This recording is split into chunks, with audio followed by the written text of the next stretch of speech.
வணக்கம். வாங்க இன்றைக்கி வீடியோவில் என்ன பார்க்க போகிறோன்னா பீர்க்கங்காய் தோல் துவையல் சூப்பராக இருக்குங்க. வாங்க எப்படி செய்யலான்னு பார்க்கலாம். எப்பவுமே பீர்க்கங்காய் வாங்கினோன்னா நம்ம கூட்டு வைப்போம், சாம்பார் வைப்போம், துவையல் செஞ்சு சாப்பிடலாம். அது தோலை வச்சு துவையல் செய்து அருமையாக இருக்கும். நான் வந்து ஒரு 1/2 கிலோ அளவுக்கு வாங்கியிருக்கேன். அதை நல்லா கழுவிட்டு இந்த மாதிரி அருவாமனையில் மேலே இருக்கிற அந்த நார் மாதிரி பகுதி இருக்கும், அதை மட்டும் எடுத்துருங்க. இல்லைனா இந்த மாதிரி நம்ம தோல் சீவுறது வச்சுருக்கோம் பார்த்திங்களா, அதனால் கூட எடுத்துக்கலாம். நான் அருவாமனையிலே செஞ்சுக்கிறேன். நான் வந்து சட்னி கொஞ்சம் பண்ணிக்கிட்டேன். அதுக்கப்புறம் தோலை மட்டும் தனியாக எடுத்துகிட்டு துவையல் பண்ணிக்கிறேன்.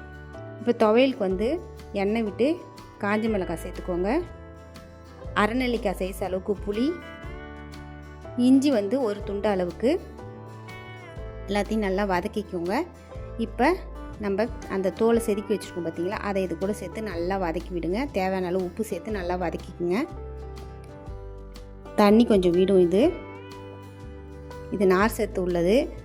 பீர்க்கங்காய் வந்து கூட்டு பண்ணுவோம், சாம்பார் பண்ணுவோம். ஆனால் தோலை தூக்கி போட்டுருவோம் சில நேரத்தில். அது இந்த மாதிரி துவையல் பண்ணி வச்சுக்கிட்டிங்கன்னா அருமையாக இருக்கும். இப்போ நல்லா ஆறுனதுக்கப்புறம் மிக்சர் ஜாரில் மாற்றி கொஞ்சமாக தண்ணி சேர்த்து நம்ம மழை அரைச்சி எடுத்துகிட்டு வந்துக்கலாம். நான் வந்து இப்போ சட்டியில் செய்கிறேன். சட்டியில் வந்து கொஞ்சமாக எண்ணெய் நல்லெண்ணெய் சேர்த்துக்கோங்க.